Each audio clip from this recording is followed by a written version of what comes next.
A pride of lions blocked a highway for hours, but they weren't hunting and they weren't lost. When rangers finally discovered the real reason, the world fell into stunned silence. What they found will leave you speechless. But first, let's go back to the beginning. Of course. Here's the detailed passage, maintaining a serious, atmospheric, tense tone to match the unfolding mystery. The African heat rippled across the tarmac, distorting the horizon into a wavering mirage. The asphalt itself seemed to groan under the weight of the sun as car after car sat trapped in uneasy stillness, engines ticking and grumbling in protest. The air was thick, metallic, with the scent of hot rubber and dust, vibrating with a tension that had nothing to do with traffic and everything to do with the silent monarchy sprawled across the highway. Ranger Ethan Miller, 38, seasoned by 12 relentless years in the field, wiped a slick of sweat from his brow and leaned harder against the Jeep's battered door. His sandy blonde hair clung to his temples beneath the faded brim of his cap, and his khaki uniform, standard issue, threadbare at the elbows, clung uncomfortably to his lean, wiry frame. Through polarized sunglasses, he studied the lions. 15 of them. An entire pride laid out across the road like living statues carved from sun and shadow. The two dominant males, their manes full and fierce, lounged side by side, their golden coats catching and scattering the sunlight like fire. The lionesses were arranged in a loose, protective crescent, their eyes half-lidded but keen, scanning the line of idling vehicles without a flicker of fear. Near their paws, the cubs played in slow motion, rolling listlessly in the dust, but never straying far. They weren't hunting, they weren't resting. They were waiting. Ethan gripped the radio mic tighter than necessary. "Dispatch, this is Ranger 14. We've got a situation on Route 14. Pride blocking the roadway. No aggression, no signs of distress. They're just there. Need immediate backup to assess." The response crackled back through the speaker, but Ethan barely registered it. His instincts, honed sharp over years of reading the wilderness, prickled with unease. Something was wrong. Something was off. From the back seat, Marissa Collins stirred. 32, whip-smart, with a crispness to her every movement, she shifted forward, elbows resting on her knees. Her chestnut brown hair, braided tight against the relentless wind, gleamed where the sun caught it. Her ranger fatigues, neatly pressed this morning, were already dusty from the drive. "They're hiding something," she said under her breath, scanning the brush line where the acacia trees trembled, almost imperceptibly, against the hot wind. Her hazel eyes, sharp, analytical, narrowed on a lioness that kept glancing back over her shoulder, unease evident even in the controlled flick of her tail. Ethan's pulse kicked higher. He trusted Marissa's instincts almost as much as his own. This wasn't a standoff. It wasn't a coincidence. It was a warning, and they were running out of time to figure out why. Here's the continuation with a tense, suspenseful, and vivid narrative tone, tightly packed and serious to match the gravity of the discovery. Time dragged like a wounded animal. The sun burned lower, hotter, turning the air thick enough to chew. Engines coughed and sputtered as impatient drivers shifted gears, some pressing horns in sharp, angry blasts that shattered the fragile stillness. Ethan Miller stood in the center of it all, arms raised like a dam against a river, signaling frantically for silence. His face, red from heat and rising tension, was set in a line so tight it looked carved from stone. "Cut the noise," he barked. "They're not the threat." At the edge of the stalled caravan, Marissa Collins swept her binoculars eastward, methodical and relentless. Her chestnut braid clung to her damp neck, her ranger badge catching the light with each breath she took. Suddenly, her entire frame went rigid. "There," she said, voice low but sharp as a whip crack.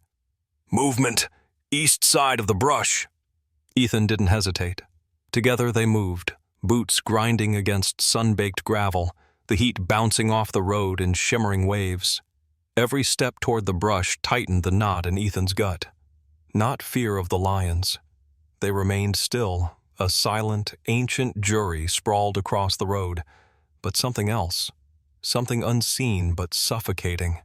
As they neared the edge of the scrub, the smell changed, sharper, earthier, tinged with raw minerals and something older, deeper. Marissa pushed aside a tangle of acacia branches, the thorns scraping harmlessly along her uniform. Beyond, the ground simply vanished.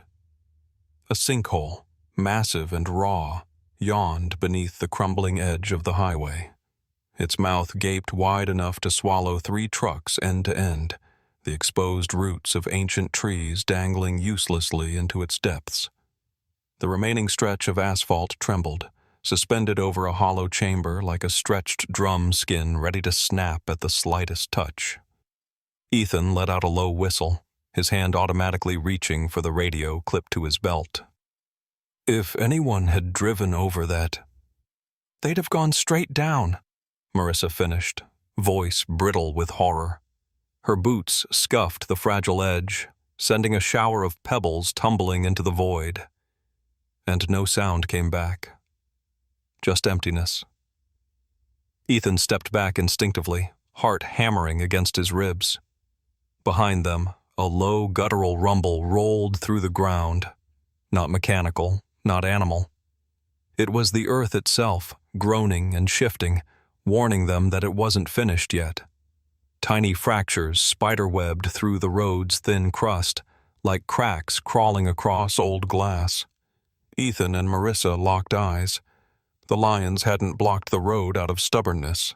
They had been standing guard, and time was running out. Here's the continuation with a reverent, awestruck, yet tense tone, densely detailed and cinematic as the moment deserves. The heavy clatter of metal filled the cooling air as the geotechnical team swarmed the highway like ants. Portable sensors thudded into the ground, wires snaked across the broken pavement, and tripods bearing seismic monitors rose against the bruised sky. Bright white floodlights shattered the twilight, throwing monstrous shadows of lions and humans alike across the trembling earth. Ethan Miller stood motionless behind the fluttering edge of the barrier tape, sweat drying in salt streaks on his brow. Marissa Collins stood beside him, arms crossed tightly over her chest, her jaw clamped so hard it looked ready to snap. Out beyond the line of flashing cones and yellow tape, the pride remained. Their massive bodies sprawled in deliberate formation, flank to flank, cubs tucked between sinewy legs, the patriarchs looming like statues carved from ancient gold. Their manes stirred in the desert breeze.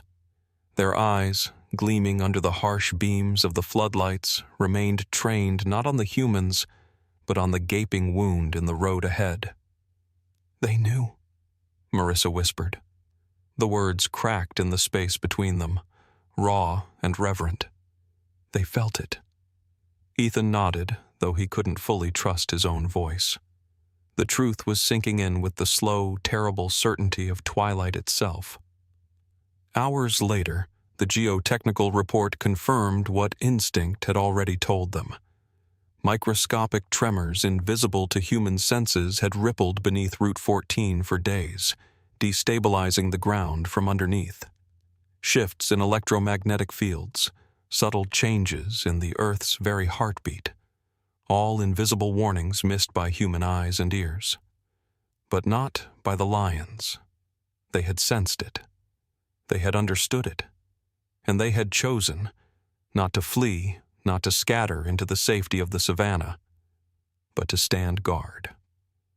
By anchoring themselves across the asphalt, they had forced humanity to pause, to listen, to wait. In doing so, they had saved countless lives. News spread like wildfire. By morning, images flooded every screen.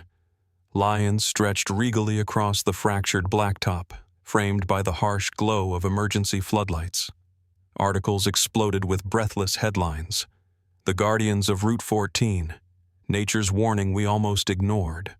The day the lions stopped traffic and saved us all. Ethan stood at the front of the barrier, staring through the shimmering heat and shadow. His throat tightened, not with fear, but with a tidal wave of awe and humbling gratitude. These were no ordinary animals. They were sentinels, living, breathing reminders that sometimes the wild did not just survive despite humanity. Sometimes it saved it. Here's the closing passage in a solemn, reverent, yet quietly powerful tone, fully dense with no wasted space, wrapping the story with emotional depth. The sun broke over the eastern horizon, painting the savanna in molten bands of gold and blood red. The ground, still trembling slightly beneath the crust of earth and broken asphalt, seemed to hold its breath. Engineers in bright vests and hard hats busied themselves sealing off the collapse, setting up barriers, drilling warning signs into the trembling soil. And then, without signal or sound, the lions rose. 15 figures, tawny, regal, ancient, stood together, silhouetted against the swelling light. One by one they stretched, forepaws out, spines arched, then turned, not hurried, not afraid, as if some unseen signal had been given, as if some unseen duty had finally been fulfilled. Without a backward glance, they padded in a slow, solemn procession toward the waiting grasslands. Their massive paws barely stirred the dust. Their bodies moved like a silent river, flowing back into the heart of the wild from which they had emerged. No one spoke. No one dared. Ethan Miller removed his cap, clutching it against his chest as he watched them vanish, swallowed whole by the tall, golden grass. Beside him, Marissa Collins dropped to one knee beside the yawning edge of the sinkhole, her fingers brushing the cracked asphalt with a gentleness usually reserved for sacred relics. "They didn't come here to fight," she said softly. Her voice barely carried over the hushed murmurs of the engineers behind them. "They came here to shield us." Ethan felt the weight of it settle in his bones, the overwhelming, undeniable truth. Sometimes the greatest acts of protection were not accompanied by banners or speeches or triumphant fanfare.